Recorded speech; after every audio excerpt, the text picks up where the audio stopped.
Well, after temporary halt, rescue operations have resumed in Silkyara Tunnel in Uttarkashi.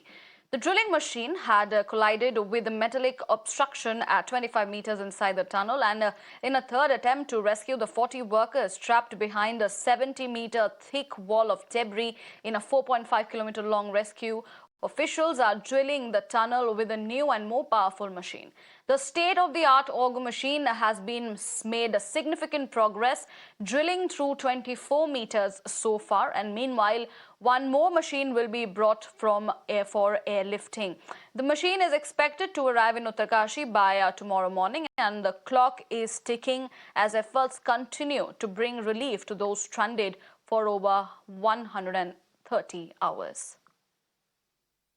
हमने 24 metre की दूरी already हम उस पर पहुंच चुके हैं, तो हम सोचते हैं कि अगले 30 से 35 मीटर और हम अंदर जाएंगे तो हमें ब्रेक थ्रू मिल जाएगा। लेकिन हमारा होपफुल ये भी है, यू नेवर नो, उसके पहले भी शायद हमको ब्रेक थ्रू मिल सकता है, क्योंकि उस साइड जो फंसे हुए मजदूर हैं, हमारे भाई हैं, वो एक एस्टिमेटेड डिस्टेंस बता रहे हैं कि वो यहाँ पर खड़े हैं, लेकिन हमें एग्जैक्टली नहीं पता पड़ पा रहा है कि वो एग्जैक्टली कहाँ पर है। एक जो चेनेज होता है उससे हम अनुमान लगा सकते हैं कि वो करीब हम जहाँ खड़े हैं वहाँ से 60 मीटर है, तो 60 में 24 हो गया, तो आप मान लीजिए और कितने मीटर आप बाकी है, तो वो हम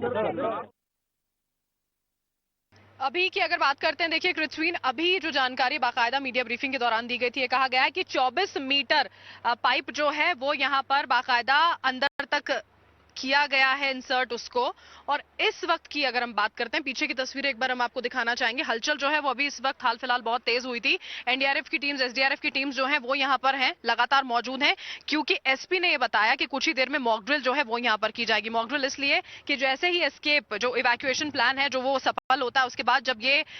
मजदूर बाहर आएंगे तो उनको किस तरह से अस्पताल पहुंचाना है, एम्बुलेंस में किस तरह से उनको ले जाना होगा, सारी मॉक ड्रिल जो है अब से कुछ ही देर में की जाएगी। और इसी बीच में आपको हम बता दें, जो एनएचआईडीसीएल के डायरेक्टर है अंशु मानीश, उन्होंने ये बताया है कि एक और ऐसी मशीन है जिसको इंदौर से एयरलिफ्ट किया जा रहा है। एक विकल्प के तौर पर देखिए उसको यहां पर रखा जाना है। और ये भी सवाल दरअसल उनसे पूछे गए थे कि जो स्पीड है ड्रिलिंग की, आखिर वो इतनी कम क्यों है, तो उन्होंने कहा इनिशियली जो शुरुआत में स्पीड होगी ड्रिलिंग की वो थोड़ी कम रहेगी, धीरे रहेगी, ताकि सेफली वो आगे बढ़ सकें। और उसी के साथ में ये चीजें भी यहां पर बताई गई हैं। आपको हम बता दें कि टेक्निकल इशू यहां पर हो सकता है, क्योंकि जो मशीन देखिए, जो मशीन पृथ्वी अंदर ऑपरेट की जा रही है वो बाकायदा डीजल से चलती है। डीजल से जब वो चल रही है, वो डीजल जो यहां पर इस्तेमाल नहीं किया जा सकता है, और उस मशीन के यूज होने के बाद में बहुत वाइब्रेशंस जो हैं वो वहां पर अंदर होती हैं, और उस वाइब्रेशन की वजह से भी परेशानियां हो सकती हैं। और इसी वजह से, सिर्फ इसी वजह से स्लोली ग्रेजुअली इस पूरे के पूरे ऑपरेशन को आगे बढ़ाया जा रहा है, क्योंकि सबसे टॉप प्रायोरिटी जो अभी फिलहाल है वो यही है